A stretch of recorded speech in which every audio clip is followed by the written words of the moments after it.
پھر ان تمام جو دونوں روڈ ہمیں دیے گئے ہیں ان کے اوپر ہم عدم تحفظ کا شکار ہیں. وہاں پر پولیس کی کوئی سیکورٹی نہیں ہے, کوئی چیک پوسٹ نہیں ہے ان کی. ہمارے ڈرائیور, ہمارے ٹرالرز اکثر لٹ جاتے ہیں اور مار پیٹ بھی ہوتی ہے, بعض ٹائم پہ ہم اغوا بھی ہو جاتے ہیں. ہم نے بہت دفعہ لیکن امداد صاحب یہ بتائیے گا, جو کورٹس نے فیصلہ کیا ہے, سپریم کورٹ نے کیا, ہائی کورٹ نے اس لیے کیا نہیں, یہ جو 20,000 ٹرک ہیں یہ آپ چاہتے ہیں شہر کے بیچ سے گزرے؟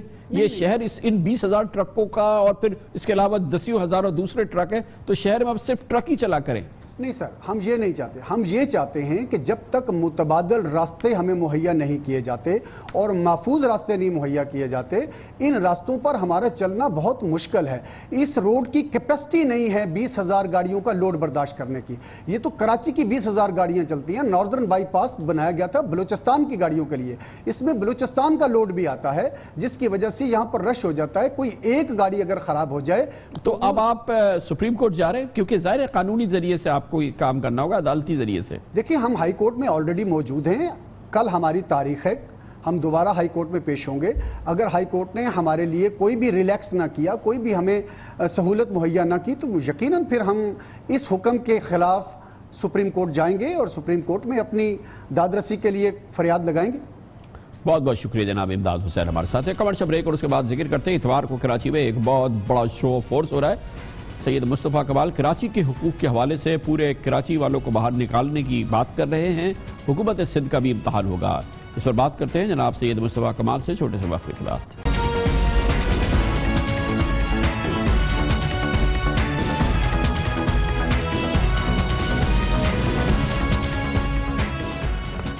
Welcome back. سندھ حکومت کے لیے بڑا امتحان ہوگا اتوار کے روز, جب پاک سرزمین پارٹی جناب مصطفیٰ کمال, انیس قائم خانی کراچی کی عوام کے مسائل کے حوالے سے, کراچی کے مسائل کے حوالے سے جدوجہد کا ایک بہت بڑا فیز لانچ کر رہے ہیں. اور اس فیز میں وہ کہتے ہیں کہ کراچی والے ان کے ساتھ ملیں. ایک بہت بڑا مارچ کی جا رہی ہے اور اس کو وہ کہتے ہیں کہ کراچی کے حقوق کے حوالے سے یہ سب سے بڑا شو آف فورس ہوگا. حکومت سندھ کو باقاعدہ مجبور کیا جائے گا کہ وہ کراچی کے مسائل کے حوالے سے ایک روڈ پلان دے, اس پر عمل کا آغاز کرے. کراچی کی ٹوٹی ہوئی سڑکیں, کراچی میں کوڑوں کے ڈھیر, کراچی کے سیوریج کے مسئلے, کراچی میں پینے کا پانی کی شدید عدم دستیابی, کراچی میں کوئی پبلک ٹرانسپورٹ کا نہ ہونا. کسی نہ کسی وقت تو کراچی والوں نے کھڑا ہونا تھا. دیکھنا یہ ہے کہ کیا وہ وقت اتوار کو آ رہا ہے. بہت اہم دن ہوگا اتوار کے روز. پاک سرزمین پارٹی کہتی ہے کہ وہ لاکھوں کراچی والوں کو سڑکوں پہ لا رہی ہے اور اس وقت تک واپس نہیں جائے گی جب تک اس حوالے سے فیصلہ کن نتائج حاصل نہیں کرتی حکومت سندھ سے. اس پر مزید بات کرتے ہیں اور اس کے لیے ہمارے ساتھ موجود ہیں سید مصطفیٰ کمال, چیئرمین پاک سرزمین پارٹی. بہت بہت شکریہ مصطفیٰ کمال صاحب. کیا ہونے جا رہا ہے پرسوں؟ کانوری یہ نیکسٹ فیز ہے. ہم نے جیسا کہ آپ کو پہلے بتایا تھا, آپ نے دیکھا بھی ہے کہ ہم 18 دنوں تک بہت ہی کام رہ کر خاموشی سے ہم نے 16 اپنے پوائنٹ حکومت کے گوش گزار کیے. ہم روڈوں پہ بیٹھے رہے پریس کلب کے آگے, ہم نے کسی کو پتھر نہیں مارا, لیکن آپ کو ہمیں یہ اندازہ تھا کہ یہ حکومت جو ہے وہ نہیں ہلے گی. اب ہم نے لوگوں کو کال دی ہے کہ 2.5 کروڑ رہنے والوں کا یہ شہر ہے. ہمارے 16 مطالبات میں سے کوئی ایسا ایک مطالبہ نہیں جس سے مصطفیٰ کمال کو, اس کی زبان بولنے والے کو, اس کے مسلک والے کو, اس کی پارٹی کو کوئی فائدہ ہے. سارے کی ساری بات پانی سے, سیوریج سے, ٹرانسپورٹ اور جو آپ نے ساری مینشن کی اختیارات, میئر کو اختیارات دینے والی, یہ چیزیں ایک دن میں ٹھیک ہونا شروع ہو سکتی ہیں. ہمارے لیے زندگی موت کا مسئلہ ہے. لوگوں نے اب یہ ڈیسائیڈ کر لیا کہ اب یہ باری باری ایک ایک کر کے نہیں مریں گے. ہم اپنے بچوں کے لیے پانی مانگنے جا رہے ہیں اور ہم اپنے بچوں کے لیے دوا, اسپتال میں دوا, اسکول میں تعلیم اور اپنے اختیارات مانگنے جا رہے ہیں اور انشاءاللہ تعالی ہم لے کر آئیں گے واپس. تو کیا ہوگا اتوار کے روز ایکچولی سڑکوں پہ کیا ہوگا؟ کانوری ہم نے جگہ رکھی ہے ایف ٹی سی کے پاس, ہم نے لوگوں کو بلایا ہے اور ہم لوگوں کو لے کر وہاں سے جو ہے وہ واک کریں گے, مارچ کریں گے. ہم جو اس صوبے کے کرتا دھرتا ہیں چیف منسٹر صاحب, ہم ان کے دروازے پر جا کر فریاد کریں گے. اچھا, اور یہ فریاد کر کے واپس آ جائیں گے؟ نہیں فریاد کر کے سنیں گے ان کے فریاد کر کے بیٹھیں گے اور ان سے احکامات جاری کرنے کی بات کریں گے. کامران بھائی کوئی راکٹ سائنس نہیں ہے یہ سارے کام. ہمیں پتہ ہے کہ پانی اگلے دن نہیں آ جائے گا, ہمیں پتہ ہے کہ, لیکن ہمیں پتہ ہے کہ اس کا طریقہ کار کیا. ہم وہ کامران بھائی اللہ تعالیٰ نے مجھ سے یہ شہر بنوایا ہے, مجھے پتہ ہے کہ کیا چیز کہاں تک پہنچ جائے تو اس کو وہ انڈو نہیں ہو سکتی. تو ہم بھی ریزنیبل لوگ ہیں, ہم نے ہر بات کا طریقہ کار بتایا. اس کے 16 پوائنٹ ایسے ہیں جس میں ہم نے سولوشن بھی بتایا کہ اس کا کیا کیا کریں گے کہ ہم سمجھ جائیں کہ ہاں اب یہاں سے چیزیں انڈو نہیں ہو سکتی. گویا آپ ان کو ایک سالڈ راستہ دے سکتے ہیں کہ کوڑے کے ڈھیر کیسے صاف کیے جائیں, پبلک ٹرانسپورٹ کے لیے کیا کچھ کیا جا سکے, پانی کی دستیابی کے لیے کیا بہتر کیا جا سکتا ہے, سڑکیں, ٹوٹی ہوئی سڑکیں, یہ کیا بتائیں گے آپ؟ اس میں کیا بتانے والی بات ہے کہ اس کو کیسے بنایا جائے؟ کارن بھائی کچھ بھی بتانے کی بات نہیں ہے اگر یہ لوگ, لیکن ابھی مجبوراً ہمیں بتانا پڑا. فرض کریں پانی کی بات ہے, پانی میں ہم یہ مانگ رہے ہیں ان سے کہ K4 فیز 2 ہمیں دے دو. کیوں دے دو K4 فیز 2 ہمیں آج دے دو؟ اس لیے کہ K4 فیز 1 بن رہا ہے, آج پانی کی ریکوائرمنٹ ہے 1240 ملین گیلن پانی, آپ دے رہے ہو 550 ملین گیلن پانی. 3 سالوں میں جب 260 ملین گیلن پانی K4 پہ آئے گا تو اس وقت کی ڈیمانڈ جو ہے وہ 1500 ملین گیلن ہو جائے گی. وہ 750 ملین گیلن یا 800 ملین گیلن پانی وہ نہ ہونے کے برابر ہوگا. تو ہم کہہ رہے ہیں کہ چونکہ آپ 10 سالوں کے بعد لیٹ ہو کر بنا رہے ہو K4, تو آج K4 فیز 2 آج شروع کرو تاکہ فیز 1 فیز 2 اکٹھے آ جائے, تاکہ کچھ پانی آ جائے وہاں پر. پھر ہم یہ کہہ رہے ہیں کہ بھئی وہ کوریڈور اویلیبل ہے, آپ کو ڈیزائن کرنے کی ضرورت نہیں پڑے گی, نیا ڈیزائن کرنے کی ضرورت نہیں پڑے گی, آپ اسی کو ریپلیکیٹ کر سکتے ہیں. جو آپ کا اسٹاف K4 1 بنا رہا ہے وہی K4 2 کی بھی نگرانی کرنے لگے گا. FWO کو آپ نے ویسی کانٹیکٹ ایوارڈ دیا تھا, FW کو آپ ویسی کانٹیکٹ ایوارڈ کر دیں. سالڈ ویسٹ مینجمنٹ کی بات. پھر ہم یہ کہہ رہے ہیں کہ بھئی پانی جب آ جائے گا تو اس کو شہروں میں کیسے آپ گلستان جوہر میں, گلشن اقبال میں, فیڈرل بی ایریا میں کیسے لے کر جائیں گے؟ تو آپ ساتھ سائملٹینیسلی ڈسٹریبیوشن لائن ڈالیں. آج سڑکیں ساری کھدی ہوئی ہیں اور کھود دو, لیکن اس کے اندر پانی کی لائن ڈال دو. 41% کراچی ایسا ہے جہاں پر پانی کی لائنیں ہی موجود نہیں ہیں.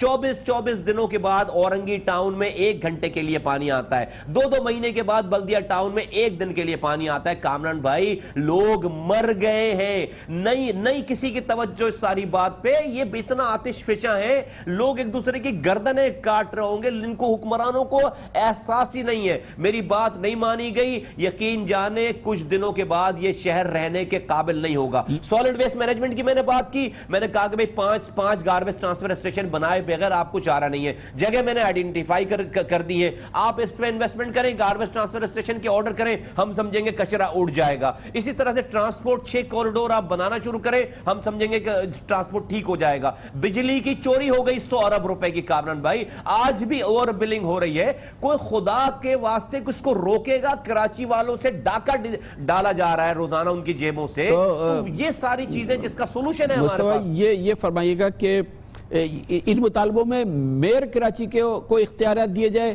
وہ ابھی بھی آپ اس پہ قائم ہیں؟ ہارٹ مطالب بالکل, بھلے ہی کتنا ہی برا میئر ہو, لیکن میئر کا آفس کراچی والوں کا آفس ہے. میئر آج ہے کل چلا جائے گا, لیکن اس میئر کے اختیار 8 میرے مطالبات ایسے ہیں جس میں اس میئر کو اختیارات دینے کی بات ہے. کامران بھائی کراچی بلڈنگ سب سے بڑا جو گیم ہو رہا ہے شہر میں وہ بلڈنگ کنٹرول اتھارٹی کا ہو رہا ہے اور ماسٹر پلان کا نیکسس ہو رہا ہے. جو ماسٹر پلان بلڈنگ کنٹرول کو غلط کام کرنے سے روکتا تھا, اسی ماسٹر پلان کو اس حکومت نے اس بلڈنگ کنٹرول کے انڈر میں دے دیا. دیٹ مینز کہ چور کو چوکیدار کے انڈر, چوکیدار کو چور کے انڈر میں دے دیا ہے, کہ جو چوکیداری کرتا تھا ڈپارٹمنٹ اس کو چور ڈپارٹمنٹ کے انڈر میں دے دیا ہے. میں آپ شہر گھومے جہاں پر 120 گز کی جگہ ہے گراؤنڈ پلس 1 کی, وہاں پر ground plus 15 ground plus 20 building کھڑی ہے. کارن بھائی یہ شہر رہنے کے قابل نہیں رہے گا. لوگ میری بات مانے, ادروائز یہ شہر تباہ ہوگا, ملک تباہ ہو جائے گا. بہت بہت شکریہ جناب سید مصطفیٰ کمال. اتوار کا دن بہت اہم ہوگا, بہت ہی کلیدی ہوگا پاک سرزمین پارٹی کے لیے بھی, حکومت سندھ کے لیے بھی, اور کراچی کے لیے بھی, اور کراچی کے شہریوں کے لیے بھی. کمرشل بریک, اس دوران آپ نیوز ہیڈ لائنز دیکھ لیں, جس کے بعد ہماری آج کی دوسری اہم ترین خبریں جاری رہیں گی.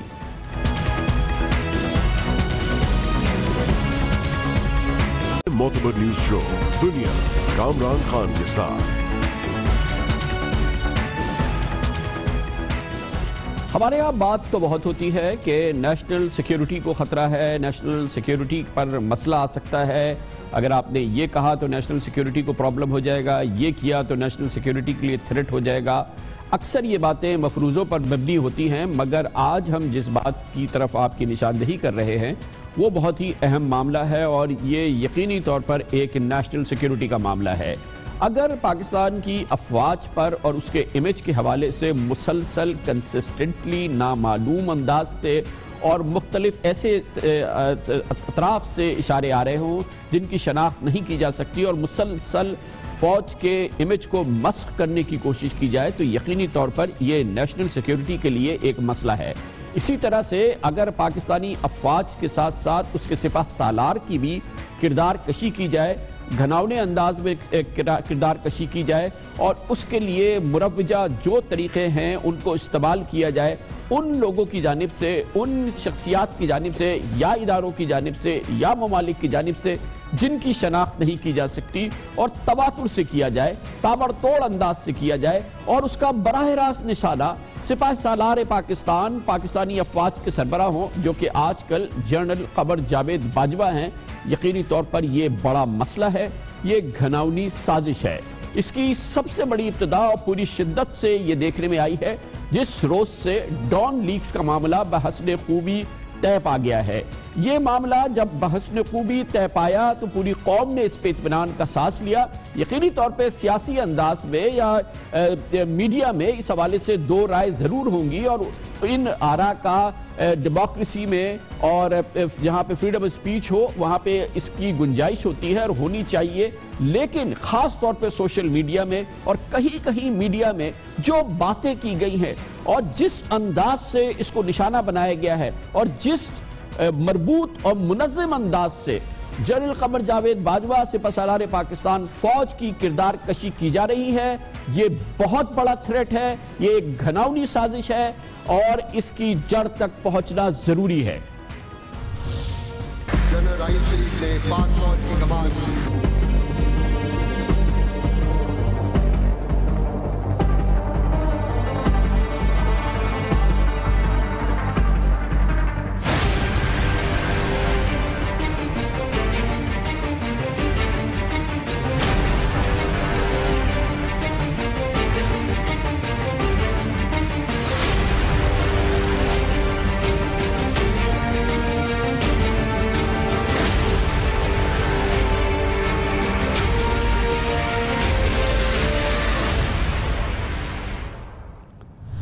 یہ ہم چند ٹویٹس کی بات نہیں کر رہے، چند درجن کی بات نہیں کر رہے، ہم سینکڑوں ٹویٹس کی بات کر رہے ہیں، سینکڑوں واٹس ایپ گروپس میں یہ پھیلتی ہوئی بات کی بات کر رہے ہیں۔ اس میں کچھ لوگوں کی شاید شناخت کی جا سکے، مگر ایک کثیر تعداد اس میں نامعلوم ہے، اور مسئلہ کیا بنایا جا رہا ہے اور وہ مسئلہ جو کہ کسی صورت میں بھی مسئلہ نہیں ہے، یعنی ڈان لیکس کے ایشو پر army chief general Qamar Javed Bajwa نے گویا کہ ان ٹویٹس کے، ان سوشل میڈیا کے حوالے سے کوئی خفیہ سمجھوتا کیا ہے، جبکہ یہ معاملہ ایسا ہے جسے کسی بھی اگر انڈیپینڈنٹ انداز میں آپ دیکھیں تو ڈان لیکس آنے کے بعد جو پوزیشن جنرل قمر جاوید باجوہ نے لی، جو ان کے کور کمانڈرز نے لی، اس نے مجبور کیا حکومت کو، وزیر اعظم جناب نواز شریف کو، کہ انہوں نے اپنے کلیدی ساتھیوں کو اپنی کابینہ سے فارغ کر دیا ہے۔ جناب پرویز رشید وزیر اعظم نواز شریف کے انتہائی قریبی ساتھی ہیں، وزیر اطلاعات و نشریات ہیں، ان کے بہت ہی مشکل دنوں کے ساتھی ہیں، لیکن یہ کوئی آسان کام نہیں تھا کہ وزیر اعظم جناب نواز شریف کو پرویز رشید کو فارغ کرنا پڑا۔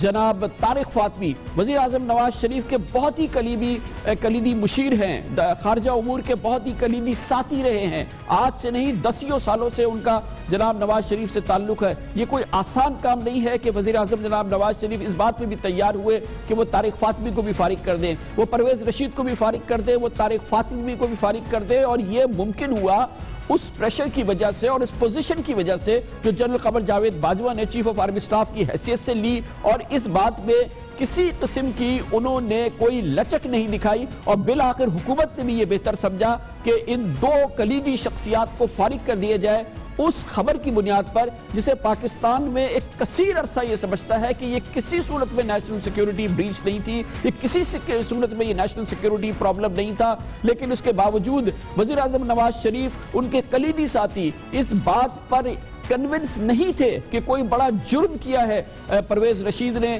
یا طارق فاطمی نے. اور آج بھی ایک بڑی تعداد میں آپ لوگ دیکھیں گے جو کہیں گے کہ کیا قصور ہے پرویز رشید یا طارق فاطمی کا. لیکن یہ جنرل قمر جاوید باجوہ کی پوزیشن تھی, یہ پرنسپل پوزیشن تھی, ان کی فوج کی یہ رائے تھی جس کی بنا پہ وزیر اعظم جناب نواز شریف کو یہ قدم اٹھانا پڑا. اور یہ ایک اتنی مشکل صورتحال ہے پاکستانی افواج کے سپہ سالار کے لیے کہ اگر وہ یہ مسئلہ حل کرا لیتا ہے تو مسئلہ ہے, اور اگر اس پر پوزیشن لیتا ہے جیسا کہ آج سے 15 روز تقریباً 15 روز پہلے 29 اپریل کو جب وزیر اعظم ہاؤس سے اس حوالے سے ایک نوٹیفیکیشن آیا, ISPR نے اسے نامکمل قرار دیتے ہوئے نوٹیفیکیشن کو ریجیکٹ کرنے کی بات کی تو اس پر بھی ایک طوفان کھڑا ہو گیا. گویا کہ جب فوج نے ایک بے لچک اور انتہائی ریجڈ پوزیشن اختیار کی اور بعض حلقوں کے نزدیک ناقابل قبول پوزیشن اختیار کی تو اس پر اس کا بھی شدید دباؤ آیا اور لوگوں نے اس کو بھی شدید ناپسند کیا. اب جب اس معاملے میں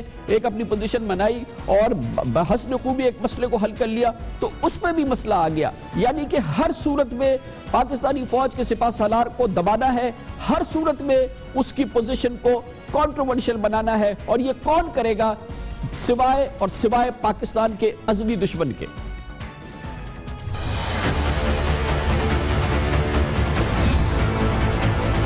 میں تو ٹویٹس کے پہلے سے ہی خلاف ہوں, ٹویٹوں پہ کام نہیں چلتا, فوج بھی ٹویٹس پہ لگی ہوئی ہے. وہ ٹویٹ نہیں ہونی چاہیے تھی ISPR سے جو ہوئی کہ ریجیکٹ مسترد کرتے, سویلین سپریمیسی ہونی چاہیے. اس طرح سے نہیں ہونا چاہیے, یہ مناسب نہیں ہے کہ ایک ادارے کا پبلک ریلیشنز کا سربراہ ٹویٹ کر کے یہ کہے کہ میں ریجیکٹ کرتا ہوں. میں بھی سمجھتی ہوں کہ وہ ٹویٹ غیر مناسب تھی, میں سمجھتی ہوں غیر مناسب تھی. مجھے اچھا نہیں لگا کہ کسی بھی سویلین الیکٹڈ گورنمنٹ کے بارے میں اس طرح کی بات کی گئی. آج منسٹری آف انٹیریئر نے پیرا 18 کے مطابق جو ریکمنڈیشنز تھیں اس کا مکمل آرڈر کر دیا. یہ تمام چیزیں واضح ہونی چاہیے. انہوں نے فوج کے ساتھ تو معاملات طے کر لیے ہیں, پاکستان کے عوام کے ساتھ یہ معاملہ ابھی طے نہیں ہوا ہے. اگر اس طرح ہی کرنا تھا تو جنرل آصف غفور کو اپنے ISPR سے استعفیٰ دے دیں. کس طریقے سے یہ حل ہوا؟ نیشنل سیکورٹی کا مسئلہ. کون سی نیشنل سیکورٹی کی بریچ ہوئی؟ کیونکہ یہ صرف ایک ادارے کا یا دو اداروں کا معاملہ نہیں ہے. I don't care DG ISPR کیا کہتا ہے. اگر یہ خبر سچی ہے تو I want to know کہ یہ فوج اگر پوری ریجن کو ڈیسٹیبلائز کر رہی ہے, حکومت کی حکم عدولی کر رہی ہے, تو ہم کیا کرنے جا رہے ہیں؟ گویا مسئلہ بالکل سادہ ہے. چاہے وہ پوزیشن لے فوج, اس پر حملہ ہوگا. اگر یہ پوزیشن لے فوج تو اس پہ تنقید ہوگی. یہ تو وہ لوگ ہیں جو کہ ظاہر ہے کہ اوپینین لیڈر ہیں, جو رہنما ہیں, جن کے نیم ہیں, جن کے فیسز ہیں, لیکن وہ فیس لیس لوگ, وہ گمنام لوگ, وہ جو ایک توپے کھولتے ہیں, سوشل میڈیا کا سہارا لیتے ہیں اور اس حوالے سے کارٹونز بناتے ہیں, کیریکیچرز بناتے ہیں, اس وقت بھی اور اب بھی جو آج بھی ہو رہا ہے, نشانہ صرف اور صرف پاک فوج کے سربراہ جنرل قمر جاوید باجوہ ہیں, جن کا اپنا ریکارڈ دیکھنے سے تعلق رکھتا ہے. ظاہر ہے کہ اگر آپ ایک تجزیہ کر رہے ہیں تو آپ کو دیکھنا ہوگا کہ جب سے انہوں نے پاک فوج کی کمان سنبھالی ہے 5.5 ماہ کے دوران ہوا کیا ہے. آپریشن رد الفساد بھرپور طریقے سے جاری ہے. جنرل قمر جاوید باجوہ کے دور میں اب تک 47 دہشت گردوں کی سزائے موت کی توثیق کی جا چکی ہے, 26 کو پھانسی پہ ٹانگا جا چکا ہے. یہ وہ عمل ہے جو فوج نے پھانسیوں کا روک دیا تھا. یہ جنرل قمر جاوید باجوہ کا ہی پریشر ہے یا یہ پالیسی ہے جس میں حکومت نے مل کے فیصلہ کیا ہے کہ دہشت گردوں کو پھانسی دینے کا عمل دوبارہ شروع کیا جائے, جس میں پچھلے صرف 5 ماہ کے دوران 26 دہشت گردوں کو سزا دی جا چکی ہے. اس عرصے میں یہ سب کے سامنے ہے کہ جنرل قمر جاوید باجوہ ایک روز بھی, اتوار کی روز بھی انہوں نے چھٹی نہیں کی ہے. ہر سنڈے کو, سیٹرڈے کو وہ سرحدوں پر, اگلے مورچوں پر جوانوں کے ساتھ نظر آ رہے ہیں, ہر فرنٹ لائن پہ جا رہے ہیں, سولجرز کے ساتھ وقت گزار رہے ہیں.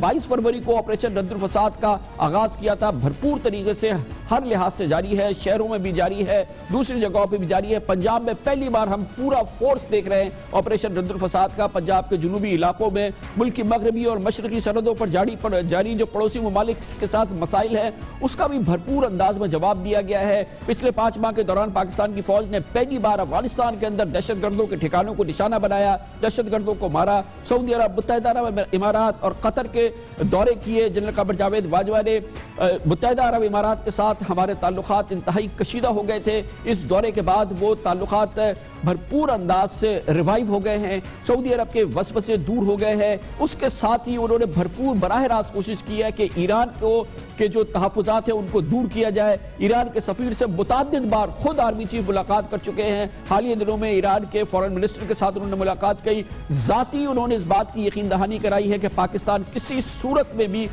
کسی ایسے کانفلکٹ کا حصہ نہیں بنے گا جو کہ ایران مخالف ہو۔ اس تمام بیک گراؤنڈ کے باوجود اگر آج ہم یہ دیکھ رہے ہیں، خاص طور پہ پچھلے 48 گھنٹوں کے دوران کہ جنرل قمر جاوید باجوہ کو، سپہ سالار پاکستانی فوج کو نشانہ بنایا جا رہا ہے، تو اولین اور کلیدی ذمہ داری ہے پاکستان کے سیکیورٹی کے اداروں کی، ISI کی، MI کی، PTA کی، FIA کی، کہ ان لوگوں کو ڈھونڈا جائے، ان کی شناخت کو سامنے لایا جائے، اور پھر جس انداز سے یہ کردار کشی کی جا رہی ہے، جس گھناؤنے انداز سے یہ مہم چل رہی ہے، اور آپ کو علم ہے کہ یہ مہم کا آغاز اس سیاسی پس منظر میں نہیں ہوا ہے۔ اس مہم کا آغاز جب جنرل قمر جاوید باجوہ کو نومینیٹ کیا گیا تھا، جب انہیں چیف آف آرمی سٹاف بنایا گیا تھا، اس وقت سے اس کا آغاز ہو گیا تھا، اور گھناؤنے الزامات کی اسی قسم کی ایک تحریک ہم نے اس وقت دیکھی تھی جب ان کے مذہبی خیالات کے حوالے سے، عقائد کے حوالے سے جھوٹی، لغو اور بالکل سراسر جھوٹی خبریں سوشل میڈیا کے ذریعے پھیلائی گئی تھی۔ اسی لیے ہم کہتے ہیں یہ گھناؤنی سازش ہے جو پچھلے 5.5 مہینے سے جاری ہے، اور اس کا نشانہ صرف ایک شخصیت نہیں ہے، اس کا نشانہ قمر جاوید باجوہ نہیں ہے، یہ پاکستان کی نیشنل سیکیورٹی کا سب سے اہم ستون ہے، پاکستانی فوج اور اس کا سپہ سالار، جس کے پیچھے 5 لاکھ پاکستانی سپاہی جو ہیں وہ اپنی جانیں دینے کے لیے تیار ہے۔ پاکستان اس وقت اپنی بقا کی جنگ لڑ رہا ہے، دہشت گردوں کے خلاف ایک کلیدی جنگ لڑ رہا ہے، دوسرے چیلنجز کا مقابلہ کر رہا ہے۔ ہمیں ضرورت ہے کہ مضبوط فوج کی، ہمیں ضرورت ہے ایک زبردست پروفیشنل آرمی چیف کی جو ظاہر کر رہے ہیں جنرل قمر جاوید باجوہ، اور اس کے ساتھ ہی پاکستان کی اس وقت کی یہ ضرورت بھی ہے۔ یہ پچھلے 5 مہینے کا ماحول اور پچھلے 15 دن کا ماحول خاص طور پہ یہ دکھاتا ہے کہ فوج ہر صورت میں ہر قسم کی سیاسی جو ایکٹیویٹی ہے یا سیاسی ایشو ہے یا سیاسی سبجیکٹ ہے یا سیاستدان ہے، اس سے اپنے آپ کو قطع تعلق کر لے، اس کے کسی صورت میں قریب نہ آئے۔ ہر صورت میں اس کا فوکس، اس کا منبع، اس کا کنسنٹریشن جو ہے وہ اپنے پروفیشنل چیزوں پہ ہو، اور کسی صورت میں بھی اگر اس کو گھسیٹا جائے کسی بھی سیاسی ایشو پر، کیونکہ اس وقت الیکشن کا سال ہے، بڑی کشیدہ اس وقت صورتحال ہے، گھمسان کی سیاسی جنگ ہے حزب اختلاف اور حکومت کے دوران، اور اس وقت حزب اختلاف کی خواہش ہے کہ حکومت فوج کا ایک جملہ اس کے حق میں آ جائے، حکومت کی خواہش ہے کہ فوج جو ہے وہ اس کا ساتھ دیتی نظر آئے، مگر بہرحال فوج جو ہے وہ آئین قانون کی پابند رہے، غیر سیاسی معاملات میں اپنے آپ کو محدود کر لے، اور ہر صورت میں سیاست سے علیحدہ ہو، مگر یہ جو گھناؤنی سازش ہے اس کی جڑ تک پہنچے، اور ہر صورت میں اس کے پیچھے جو سازش ہے اس کو بے نقاب کرنا خود فوج کے سیکیورٹی اداروں کا، پاکستان کے سیکیورٹی اداروں کا اولین فرض ہونا چاہیے، اولین ترجیح ہونی چاہیے۔ اس موضوع پہ مزید بات کرتے ہیں پاکستان کے سیاسی امور کے، سیکیورٹی امور کے ممتاز سینئر تجزیہ کار جناب مشرف زیدی کو ہم نے اس کے لیے دعوت دی ہے۔ بہت بہت شکریہ مشرف زیدی صاحب، یہ پورا ماحول آپ کے سامنے ہے، کسی بھی صورت میں سیٹسفیکشن نہیں ہوتی، اور وہ ٹھیک ہے، روبسٹ ڈیموکریسی ہے، آپ اپنی جس طرح کی چاہے رائے دیں، مگر یہ جو گھناؤنی سازش جس کی میں بات کر رہا ہوں، آپ بھی سوشل میڈیا کو آپ فالو کرتے ہیں، آپ کو نہیں لگتا کہ یہ کوئی سینسٹر کیمپین ہے، یہ کوئی گھناؤنی مہم ہے جس کے چہرے نہیں ہیں، جس کے نام نہیں ہیں؟ کوئی بھی کامران خان صاحب، کوئی بھی ایسا موقع جس میں ہمیں ایسا لگے کہ پاکستان کے اوپر چاروں طرف سے ایک طرح سے حملہ آور ہو رہے ہوں لوگ، اور اسی لمحے پر سول اور ملٹری جو تعلقات ہیں ان کے خلاف کام ہونا شروع ہو جائے، اور ہم اس کی جڑ تک نہ پہنچ پائیں کہ یہ بات کون کر رہا ہے اور کیوں کر رہا ہے، تو ظاہری بات ہے جو خدشہ ہوتا ہے وہ یہی ہوتا ہے کہ یہ اس کے پیچھے شاید کچھ اور بھی چیز ہے۔ آپ یہ دیکھیے کہ کلبھوشن یادو کا جو کیس ہے وہ ICJ گیا ہے اور ہندوستان پہلے سے ہی اس میں کامیابی جو ہے وہ کلیم کر رہا ہے۔ ایران کا جو آرمی چیف ہے وہ ایک بیان دیتا ہے اور ایران کے ساتھ جو ہے بات کشیدگی کی طرف چلی جاتی ہے۔ افغانستان کے ساتھ مطلب کھلے عام فوجی مقابلہ ہوتا ہے چمن میں اور ہمارے فوجی شہید کیے جاتے ہیں اور افغان سائٹ پہ بھی جو ہے جانی نقصان ہوتا ہے۔ افغانستان کے ساتھ پہلی معاملات خراب ہیں اور یہ سب کچھ کب ہو رہا ہے؟ جب بہت دن بعد، جیسے آپ نے خود کہا، گلف کنٹریز کے ساتھ، سعودی کے ساتھ، امارات کے ساتھ بہتر تعلقات ہو رہے ہیں اور پرائم منسٹر چاروں چیف منسٹرز کے ساتھ جہاز پہ بیٹھ کے چین جاتے ہیں جہاں ون بیلٹ ون روڈ کا افتتاح ہونے والا ہے اور جہاں پہ جو کراؤن جول ہے one belt one road project کا وہ سی پیک ہے، چائنا پاکستان اکنامک کوریڈور، اسی آفینسو کا اسی جارحیت کا حصہ ہے جو یہ افواج پاکستان کی اور اس کے سپہ سالار کی کارکردگی کی جا رہی ہے، جس کو ہم مشرقی سرحدوں پہ دیکھ رہے ہیں، مغربی سرحدوں پہ دیکھ رہے ہیں، اور آج کے اس جدید دور میں اندر سے یہ امپلوژن پیدا کیا جا رہا ہے، اندر سے تقسیم کو بڑھایا جا رہا ہے اور کردار کشی کی جا رہی ہے۔ ظاہر ہے کہ یہ آج کے دور میں 21ویں صدی کے اندر یہ جنگی حکمت عملی کا ہی حصہ ہے جس کے لیے ہمارے لوگ استعمال ہو رہے ہیں۔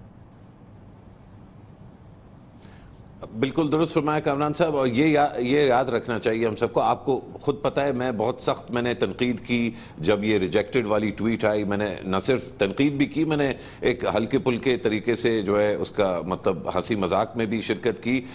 ایک اس طرح کی کشمکش جس میں مثلاً PTI والے جو ہیں وہ ان کا ایک موقف ہے کہ یہ ڈان لیکس اس طرح نہیں ختم ہونا چاہیے، ایک بالکل لیجٹمیٹ ویو پوائنٹ ہے۔ اسی طرح بہت سے لوگ، میں ان میں شامل ہوں، وہ سمجھتے ہیں کہ اگر مکمکہ بھی ہوا ہے، جو بھی ہوا ہے، کم از کم پرائم منسٹر اور آرمی چیف کے درمیان اور الیکٹڈ لیڈرز اور ملٹری کے درمیان لیکن کلاش جو ہے وہ اوورٹ ہو گیا ہے، یہ بہت اچھی چیز ہے۔ یہ مکمکہ کیسا ہے جس میں پرویز رشید بہت ہی کرٹیکل ایلائی ہے پرائم منسٹر نواز شریف کے، طارق فاطمی بہت ہی کرٹیکل اسسٹنٹ ہے، کوئی معمولی نہیں ہے، ان کو اٹھا کے کیبنٹ سے باہر پھینک دینا، یہ کوئی آپ جانتے ہیں نواز شریف صاحب کے لیے اتنے قریبی ساتھیوں کو اٹھا کے پھینک دینا یہ کوئی معمولی بات تو نہیں ہے۔ بالکل غیر معمولی بات ہے، لیکن کامران صاحب میں تو اس سے آگے بڑھ کے کہہ رہا ہوں، میں کہہ رہا ہوں کہ اگر ایک بطور پاکستانی مجھے کوئی یہ کہتا ہے کہ پرائم منسٹر اور الیکٹڈ لیڈرشپ ایک طرف اور فوج ایک طرف اور یہ دونوں ایک دوسرے سے اپوزٹ سمتوں میں یہ لوگ جا رہے تھے اور کوئی ایسی چیز ہوئی جو ان کو واپس ایک ہی پیج پہ لے آئی ہے، تو میں تو مٹھائیاں بانٹوں۔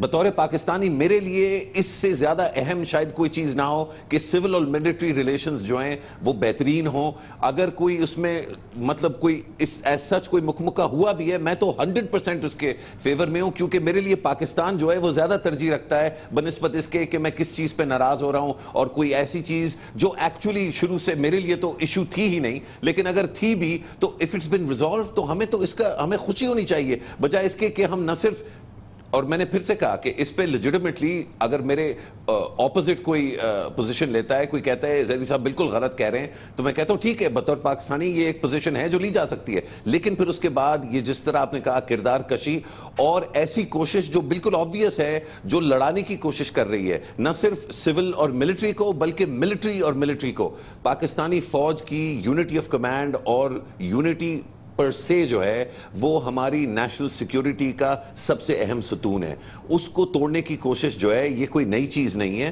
جب سے پاکستان بنا ہے تو پاکستان کو توڑنے کا بہترین جو طریقہ شروع سے رہا ہے وہ یہی رہا ہے کہ کسی طرح ان کو اندر سے لڑوا دو، اور جو سب سے مضبوط ہمارا جو ادارہ ہے اس کے اندر جو ہے، اس میں ایک ٹائمنگ کی بڑی اہمیت ہے۔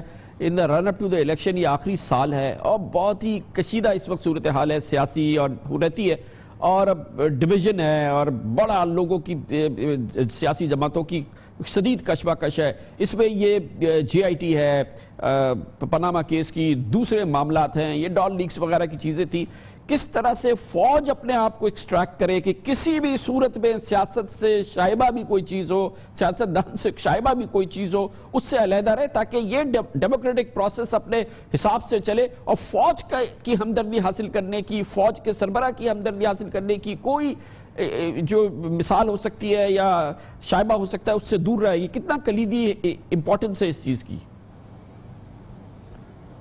یہ انتہائی اہم ہے، لیکن کامران صاحب اس میں دو چیزیں بہت زیادہ اہمیت رکھتی ہیں۔ سب سے پہلے یہ کہ افواج پاکستان کے جو افسران ہیں، خاص طور پہ مڈ اور سینئر مڈ لیول کے افسران، ان کو یہ بالکل کلیئر ہو جانا چاہیے کہ واٹس ایپ کے ذریعے یا سوشل میڈیا کے ذریعے یا ٹیلی ویژن کے ذریعے ان کے احساسات کو، ان کے جذبات کو اکسانے کی کوشش اگر کی جا رہی ہے تو ان کو فوراً شکی ہو جانا چاہیے۔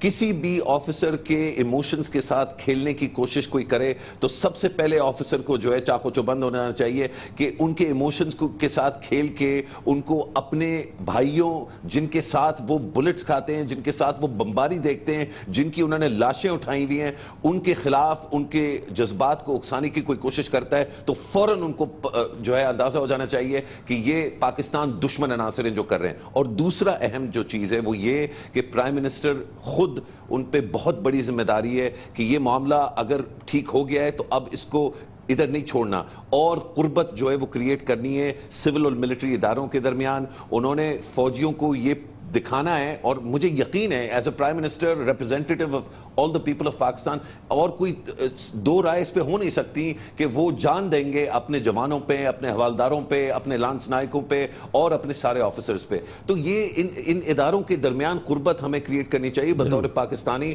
میں بے حد شکر گزار ہوں کامران صاحب کہ آپ نے اس پہ آج جو ہے بات کی ہے۔ بہت شکریہ جناب مشرف زیدی، اور اسی لیے ہم سمجھتے ہیں کہ یہ پاکستان کے ان ریاست کے ان اداروں کا کام ہے جو کہ اس کام پہ مامور ہوتے ہیں، P T A, F I A, I S I, M I, جڑ تک پہنچے، کیونکہ یہ بہت ہی گھناؤنی سازش ہے افواج پاکستان کے امیج کو خراب کرنے کی، اس کے سپاہ سالار کے امیج کو خراب کرنے کی۔ اس کے پیچھے جو قوتیں ہیں، جو اس کے پیچھے جو بھی قوتیں ہیں، انہیں بے رقاب کرنا آپ کی اولین اور کلیدی ذمہ داری ہے۔ نہ صرف امیج کو خراب کیا جا رہا ہے، اندر سے دراڑیں ڈالنے کی کوشش کی جا رہی ہے، قیادت کے بارے میں ابہام پیدا کرنے کی کوشش کی جا رہی ہے۔ یہ چھوٹی سازش نہیں ہے، یہ بہت ہی گھناؤنی کالی سازش ہے، خاص طور پہ پچھلے 48 گھنٹوں میں جو کچھ ہوا ہے۔ نکالے یہ سوشل میڈیا سے چیزیں، نکالے یہ واٹس ایپ سے چیزیں، اور پہنچے ان لوگوں تک، ان ذمہ داروں تک بھی جو کہ نامی ہیں، جو کہ پہچانے ہوئے ہیں، لیکن وہ ایسی چیزوں کو آگے بڑھاتے ہیں،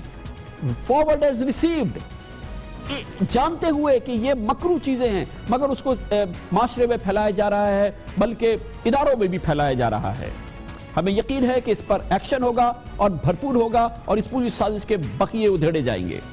کمرشل بریک، اور اس کے بعد ذکر کرتے ہیں سعودی عرب اور امریکہ مل کے مسلم ممالک کا ایک فوجی اتحاد ترتیب دے رہے ہیں۔ اس میں جنرل راحیل شریف کا ایک بڑا اہم کردار ہوگا، پاکستانی فوجوں کا بھی بڑا کردار ہوگا۔ یہ کیا معاملہ ہے، اس پر نگاہ ڈالتے ہیں ایک چھوٹے سے وقفے کے بعد۔ بہت ہی دلچسپ ڈیولپمنٹ ہو رہی ہے ریاض میں، سعودی عرب میں، جہاں پر امریکہ اور اسلامی ممالک کی ایک سربراہی کانفرنس ہو رہی ہے، جس میں 22 عرب ممالک کے علاوہ پاکستان، بنگلہ دیش، ترکی، افغانستان وغیرہ بھی شریک ہوں گے۔ مگر پاکستان کی اس کانفرنس میں شرکت بڑی اہم ہے۔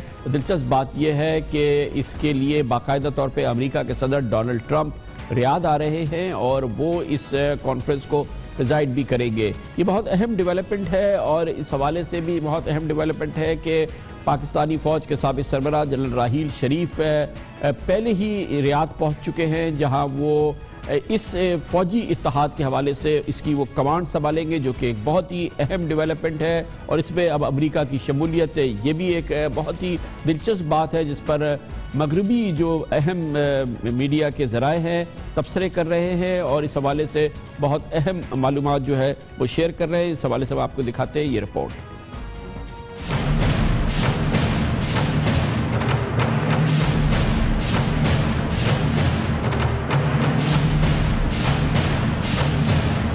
سعودی عرب نے اسلامی فوجی اتحاد کی تشکیل کا اعلان 2015 میں کیا۔ پاکستان اس اتحاد میں شمولیت پر مخمصے کا شکار رہا۔ حکومت اور پارلیمان نے فیصلہ کیا کہ یمن کے خلاف سعودی عرب کی لڑائی میں پاکستان غیر جانبدار رہے گا۔ سعودی حکمراں خاندان نے پاکستان کا یہ فیصلہ ناپسند کیا۔ پھر خبر آئی کہ سعودی فوجی اتحاد کی قیادت پاکستان کے سابق army chief general Raheel Sharif کریں گے، جس پر بڑی تنقید ہوئی۔ حکومت نے پہلے اس کا اقرار کیا، پھر انکار اور پھر اقرار۔ بالآخر 21 اپریل کو جنرل راحیل شریف خاموشی سے سعودی عرب چلے گئے اور 39 ممالک پر مبنی اس فوجی اتحاد کی کمانڈ سنبھال لی۔ پاکستان نے اس معاملے پر ایران کو اعتماد میں لینے کی کوشش کی کہ سعودی اتحاد ایران کے خلاف استعمال نہیں ہوگا۔ پاکستان کی سیکرٹری خارجہ تہمینہ جنجوعہ نے کہا کہ مسلم فوجی اتحاد دہشت گردی کے خلاف ہے، کسی ملک کے خلاف نہیں۔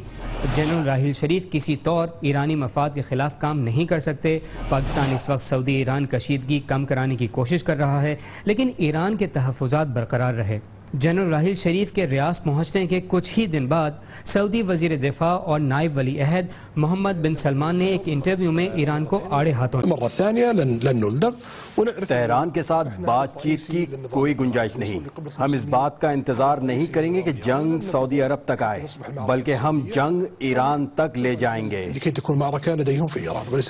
جواب میں ایران کے وزیر دفاع جنرل حسین دہقان نے کہا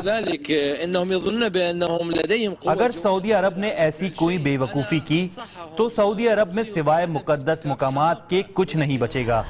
بیان بازی کے اس تناظر میں سابق امریکی CIA کے اہلکار بروس رائڈل نے ڈیلی بیسٹ میں لکھا کہ سعودی فوجی اتحاد کو مسلم دنیا میں سنی اور شیعہ کے درمیان ایک خطرناک تقسیم کے طور پر دیکھا جا رہا ہے، اور ایک پاکستانی جنرل کی طرف سے اس کی کمان سنبھالنے کے بعد پاکستان اس آگ کے طوفان کے بیچ میں آ گیا ہے۔ اسی طرح ہفنگٹن پوسٹ میں جیمز ڈورسی کہتے ہیں کہ جنرل راحیل شریف ایک نہایت ہی مشکل صورتحال میں پڑ گئے ہیں۔ جنرل راحیل شریف کا مشن پہلے ہی ناممکن لگتا ہے کیونکہ سعودی عرب ایران کو دہشت گردی کا سب سے بڑا خطرہ سمجھتا ہے۔ لگتا ایسا ہے کہ ایران اور سعودی عرب کے درمیان بڑھتی ہوئی کشیدگی پاکستان کے لیے مشکلات کھڑی کر سکتی ہے۔ اس پر مزید بات کرتے ہیں، اس کے لیے جاتے ہیں واشنگٹن، جہاں پر ممتاز think tank US institute of peace سے منسلک معید یوسف ہمارے ساتھ موجود ہے۔ معید یوسف صاحب، کیا معلومات ہے اب تک، کیا معلومات سامنے آئی 39 ملکی ریاض میں موجود فوجی اتحاد کے حوالے سے؟ جی شکریہ کامران صاحب۔ دیکھیے، اس میں سب سے بڑا مسئلہ یہ اس اتحاد کا کہ ایک اعلان تو کر دیا گیا سعودی عرب کی جانب سے، کچھ 39 ممالک کے نام بھی اب سامنے آ گئے، لیکن کوئی وضاحت نہیں ہے کہ یہ اتحاد جو ہے آخر کس طرح دہشت گردی کا مقابلہ کرے گا۔ آیا وہ ممالک جہاں داعش کی پریزنس ہے یا باقی دہشت گرد تنظیمیں جن سے مسلم دنیا جو ہے وہ اس کو مسائل ہیں، وہ آپ کو وہاں پہ آپریٹ کرنے بھی دیں گے کہ نہیں، کس مینڈیٹ کے تحت کرنے دیں گے؟ تو یہ سوالات جو ہیں جب تک ان کے جواب نہیں ملیں گے، مجھے لگتا ہے کہ یہ ایک پیپر ٹائگر کے طور پہ تو اس کے باوجود یہ امریکہ کا اس میں انٹرسٹ ہو رہا ہے، ڈونلڈ ٹرمپ خود جا رہے ہیں، اسی حوالے سے یہ ایک سمٹ ہو رہی ہے ریاض میں، اور یونائٹڈ اسٹیٹس بڑی ہائیسٹ لیول پہ اس میں انٹرسٹڈ ہے اور اس میں شامل ہونا چاہتا ہے۔ اس کے بارے میں کیا معلومات ہے؟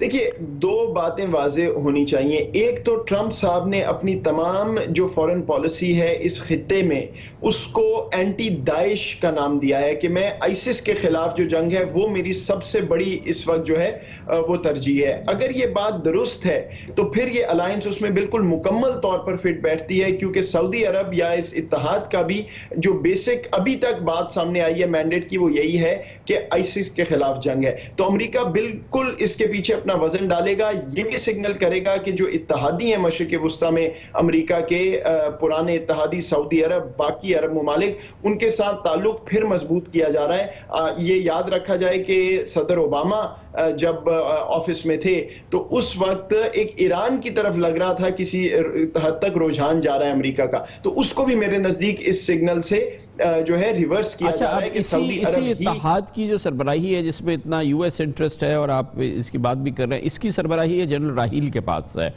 یہ پھر پاکستان کو کس پوزیشن میں لاتا ہے؟ اور پھر ظاہر ہے کہ جنرل راحیل اس پوری چیز کی کو کمانڈ کر رہے ہیں۔